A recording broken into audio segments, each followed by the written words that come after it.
Hello, I'm Bret and you're watching the defining moment for creating the culture of conscience. Our guest today is Felix G. Winston II. Felix is a member of the Baha'i Faith and serves as the chairman of the Interfaith Council at California State University, Northridge. Felix is a retired businessman who was born and raised in Arkansas and has lived in Southern California for over 50 years. Felix is married, he has a son and a granddaughter. Felix Winston, welcome to the defining moment. I can't thank you enough for being our guest here today. I want to thank you for having me here. I appreciate that. Thank you for coming. Our topic today is reversing the downward spiral of gang violence. And I'd like to begin by asking you to please tell us how young people are influenced into joining gangs. Very good question. The community, in its array of problems, if you will, has no buffer against this kind of activity, because the individual, the child, the youth, needs to relate to strong structure, family structure. And in so many instances, our community has the splendid situation insofar as providing the strength of a strong family unit, and it becomes a prime territory for gang solicitation, if you will, or just the gang members finding their way to someone who cares, who they can share with. And anything less than some kind of program to rebut that leaves them open to become a part of a family of a sort.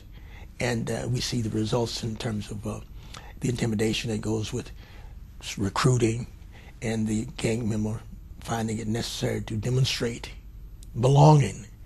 And this is a kind of a prime circumstance in which the gang survives and recruits in our communities. Family structure weakened. And this is the real nemesis that provides the community with the recruiting area for gang violence. Okay, very clear. Thank you. What is it about our urban communities and cities, our society in general, that allows such a destructive and negative reality to persist, crushing the hopes and dreams and innocence of so many young people? From a larger perimeter, there's the absence of political will to rebut this, and the community in so many instances just hands up and say hands off, because it doesn't have the kind of leadership politically, and not to criticize but just to point to what the issues are. I mean, we have probably better than 25 years of what we consider gang epidemic, and it keeps occurring and reoccurring. One of the things that's really absent is a center to coordinate programs that can be funded and are funded, but there isn't any coordination in how it's approached. And as a result of that, it's kind of generally felt, well, there isn't anything you can do about this, so we'll just we'll put a plaster or put a patch on it, and by giving another grant to a non-coordinated program to do something about it. But it doesn't happen because there's lack of coordination. Okay, very good, thanks. In your experience, what is it that society in general fails to understand about gang culture that makes our communities inept when it comes to envisioning a solution to this pernicious problem? The general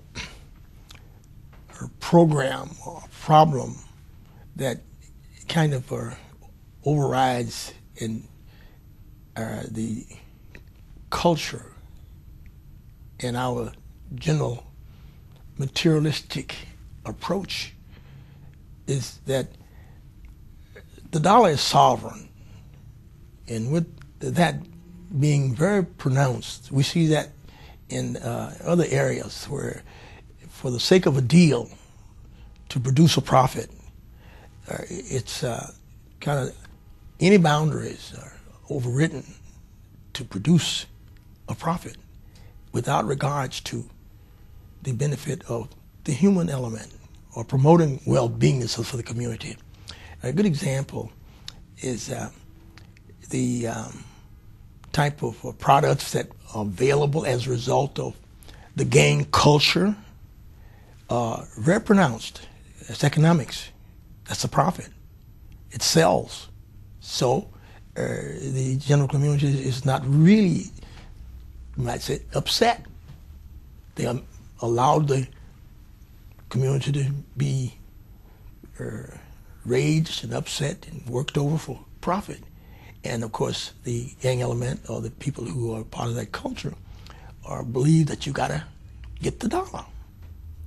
And any kind of program to rebuff that is on hard times, and particularly when there isn't a political will to promote that which would promote well-beingness for the community as a result of programs against, well-coordinated programs against the violence of gang culture.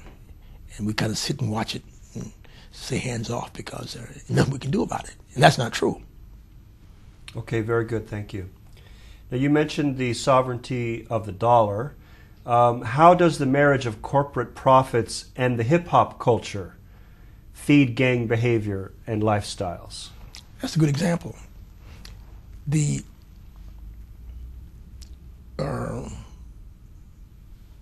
gang violence subsists on what gang violence produces or it reflects. And it's a good product for making money. And corporate America has no objection to making money. It's a profit.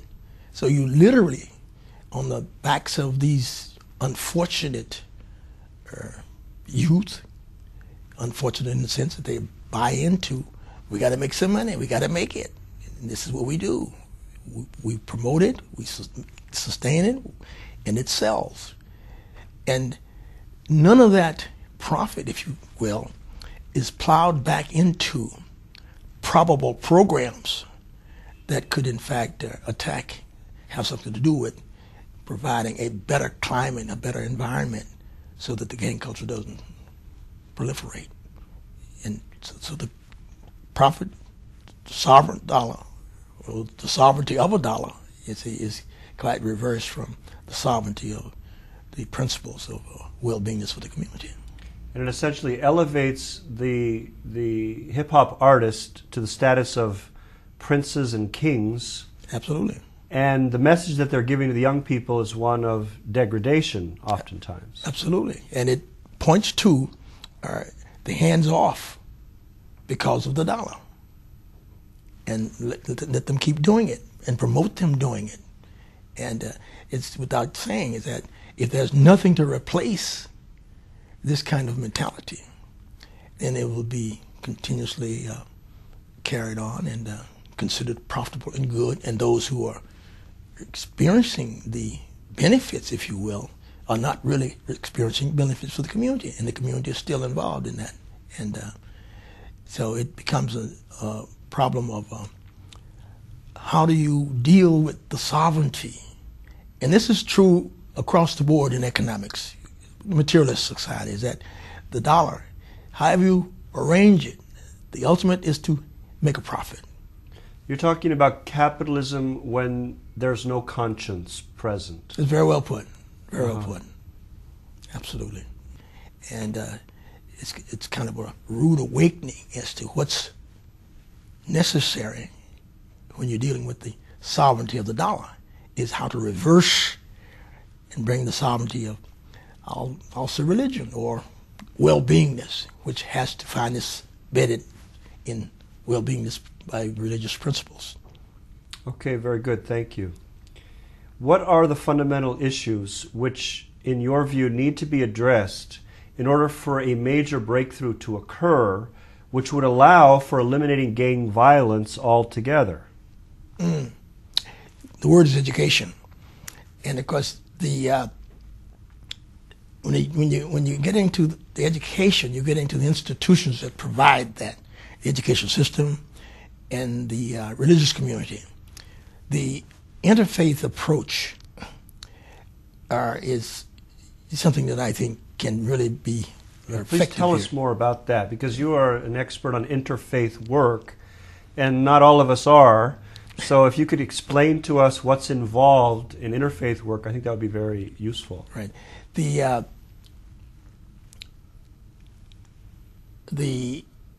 gang violence culture is the community's problem.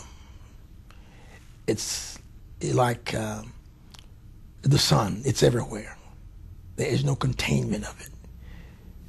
And the interfaith approach, interfaith thinking, is how does the various religious communities participate in problem solving, as well as promoting a perspective or a doctrine or a point of view that can create and present well-beingness. So one of the things we looked at is the opportunity from an interfaith standpoint to participate jointly in a perceived, recognized problem. We have a study we're doing called GRUD system, Global Religious Unity Dialogue, whereby these centers can be placed in every area, every corner, everywhere there's a church, everywhere there's a church in the community. Or a synagogue or a mosque. Any place where there is the presentation of a doctrine or a way of thinking. Religious teaching. Religious teaching. Mm-hmm. And with a network, with a coordinated center where it can be known what's happening on 5th Street as well as what's happening on 7th Street, and there being a collective effort to address the problem by presenting a skilled, trained person available for all hours, at least until midnight, where the person who's subject to problems, in trouble, can find a willing ear, a loving, caring hand to be helped with the problem, versus the problem person, problem youth being picked up without a recourse, so to speak, as an intervener before taking them into custody and having them experience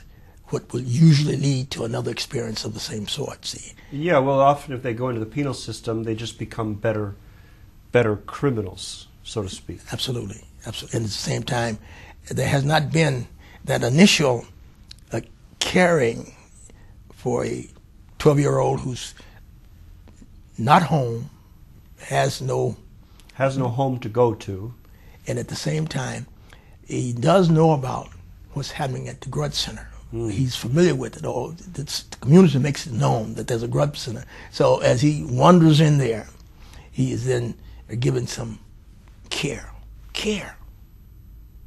attention, as well as wherever possible, additional assistance so that he can be recovered from it. It becomes a safety net in a sense. Absolutely. Provides that belonging or that sense of that it's possible to survive in this world and not have to join a gang. Absolutely. Uh-huh. So it's an alternative to that. Absolutely. It's to have a center, a very warm, caring presence of some results. See, and with this being available at 10:30 at night, when this is needed, it's there so that it can help redirect. And see, and this is the beginning of a program of training, of education, because ultimately education has to be the factor, has to be the process of the recovery, or to start in a direction of, to sustain this kind of an effort for a better community.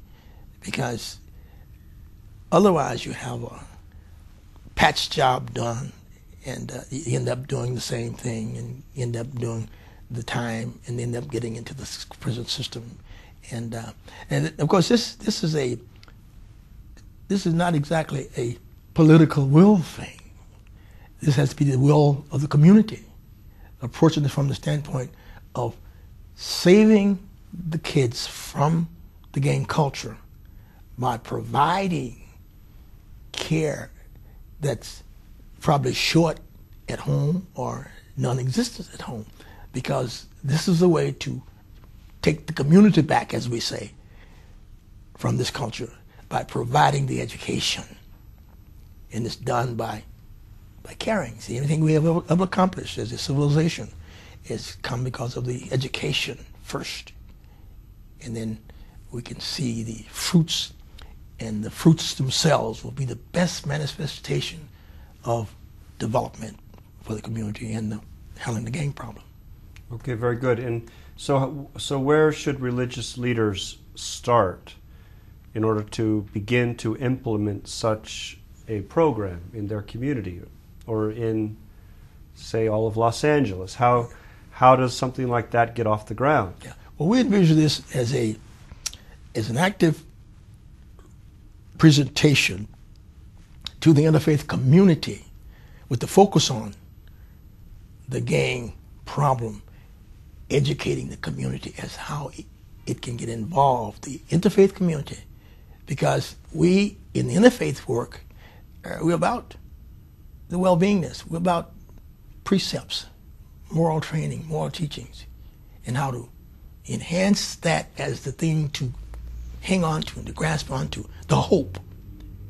And as we do that and develop programs that would in fact be as multiple as, more so than a liquor store or the grocery store, but it's there in the community. And this can be subsidized by the interfaith community, and the more than $2 billion, I understand, is being spent on the gang problem, because there's a focus now that's been taken on by the sheriff, the LAPD, and the city as to what to do.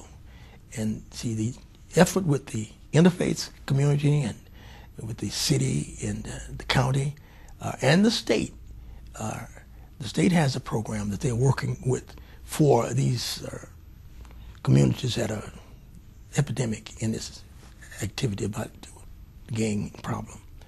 So going with a central agency, and we see the interfaith community as being able to, and rightfully so, taking a lead in this kind of thing, so that the people who care, who live in the community, are not confronted with how do we do this politically, because we're really concerned about how do we do it from a standpoint of helping these individuals. Saving the lives of the children, and of the young people. Give them some hope.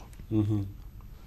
This is basically a interfaith problem, which is an educational problem as to how to live. Okay, good.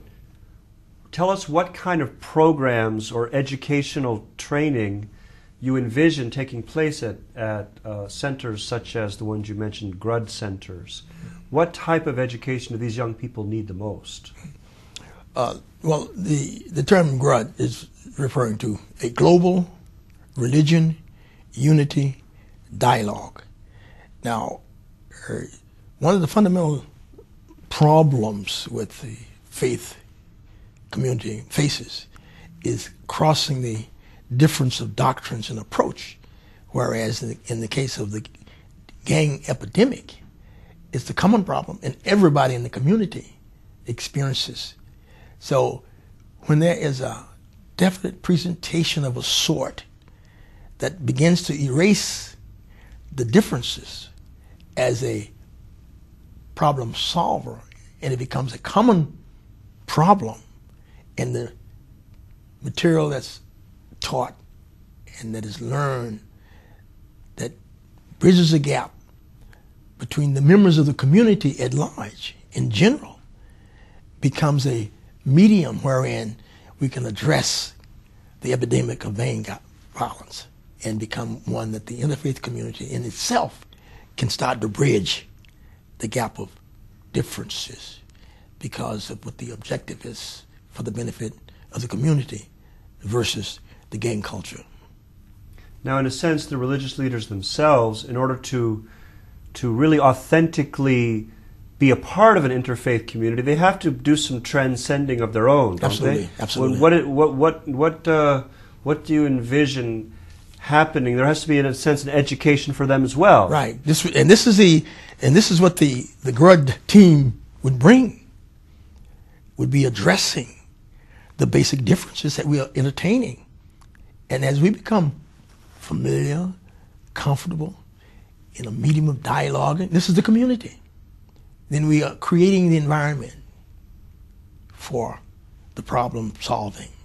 Because I live across the street and you live on this side of the street, we become interested.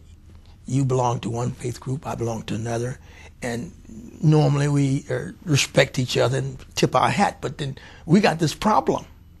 So we have to honestly, breast to breast, cheek to cheek. It's about getting to know each other much more intimately in terms of finding common ground, isn't it? Absolutely.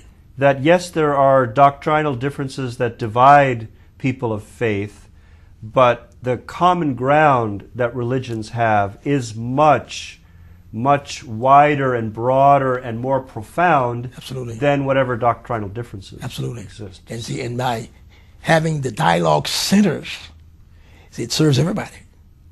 It serves parents, and it serves the children or the youth, because they can get something here that isn't offered elsewhere, because the center is designed specifically to dialogue on what we have problems about working together on. So people specifically train to mediate that kind of dialogue. To mediate that kind of a dialogue. Mm-hmm. So they can become a source for problem solving. And where do you find people with the capacity to provide that kind of... Well, it's a very good question, because you're saying, well, how are you going to find the mediators for this? Yes. It's deliberate effort, see. And this is what we envision that we are working with at CSUN, or at Cal State University Northridge, with the Interfaith Council, is by bringing the various communities on board as council members and entertaining the approach to reaching out, have an outreach for the community on a specific related problem that the interfaith community can participate in. Such as gang violence. Absolutely. Mm-hmm. So you've already begun that outreach that work. type of thinking, we're doing that. We're processing that. See. And we say gang violence, but we say violence/gang violence. Yes. In as much as, there's domestic violence and there's numerous. Because gang violence doesn't exist in a bubble by itself. Absolutely. Something feeds that. That's right. Absolutely. Mm-hmm. And that's why it's good that the top understands, what's being perpetrated. So part of your solution is having this kind of well-coordinated, in a sense, holistic approach where all the different actors of the community are participating together in a coordinated way. Absolutely. Not a piecemeal way, and just putting patches on. Right. Coordinated way. Because then the development of the coordinated facilitators can be also a central kind of thing at the level of the university that is involved in training and teaching, see, in the departments of religious studies and so forth, you see. Now, on the one hand, you're working, in a sense, preventing young people from ever being susceptible to being recruited by gangs. Absolutely. Now, what about the actual gangs that exist? Is there any kind of rehabilitation approach to I guess you could say rehabilitate that? Right. Well, I think this comes under the same kind of thinking about the general community developing some kind of avenues of dealing with what exists, which is differences for whatever reason. And of course, if we can get the pre-gang members, if you will, get them early enough, or in a fashion where we can help to rehabilitate or to stop the trip to the incarceration. And this can happen when there's someone there who cares specifically and the education starts, and it continues, and it can be sustained. See, if tomorrow we came up with an antidote of some science, the gang stopped, how would you persist to sustain a gang-free, gang violence community unless there is the education that has been provided or is provided to develop healthy outlooks and activities as well, right? Absolutely. Because young people have a lot of energy and they're looking to channel that energy. Naturally so. So it's also about developing activities that can really allow them to express their talents and their absolutely creative energy. Absolutely. Channel it in a positive direction. Absolutely. And that's the idea about what's being produced in the community at the expense of the community that we refer to as the hip-hop culture. And it's a natural circumstance because it makes money. And see, and when there is no replacement or something that can be used to be healthy and productive of good citizens, well, then you say, well, you can't blame them. They're going to do what they do and make as much money as they can. And when that's, here again, when the sovereignty is the dollar, and we need it, but we don't need it at the expense of the health of society, degradation.